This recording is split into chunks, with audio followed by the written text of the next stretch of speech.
बम बम भोले आज काशी बम बम भोले आज काशी बम भोले।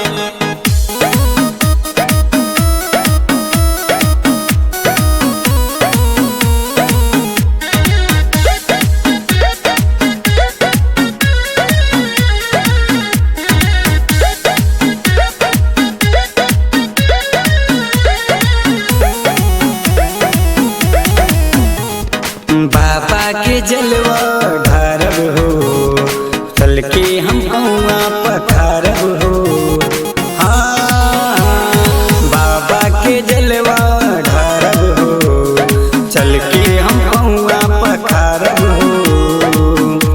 पहिन गेरुआ कलर साड़ी, गंगा जल भर गगरिया हो, कांधे पे लेके कंवरिया हो, चलब बाबा दुआरिया हो।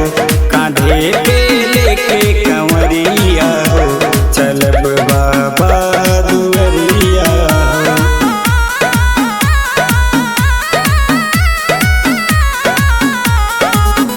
बम बम भोले काशी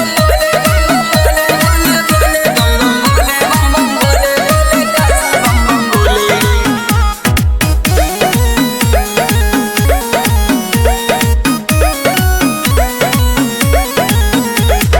देवों के देव भोला भंडारी, बिनती सुनो सबकी त्रिपुरारी।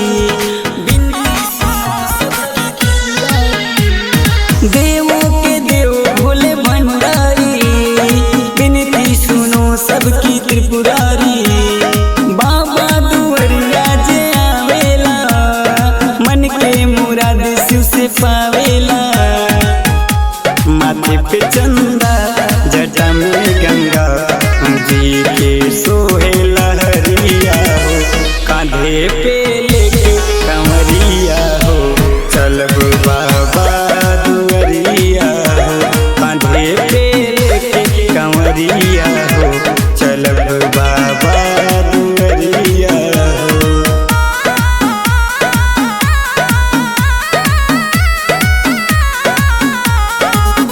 बम बम भोले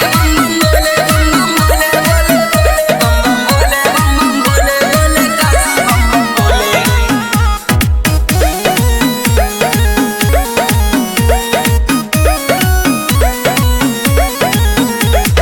गेरुआ में सब रंग जाएंगे, भंगिया का भगवा लगाएंगे।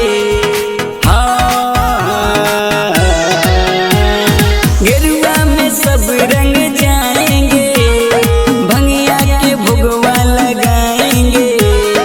नंदी की करते सवारी है, मेरे भोला त्रिपुरारी है। विकास माइकल किशन कृष्ण खुशी में गावे भजनिया हो, कांधे पे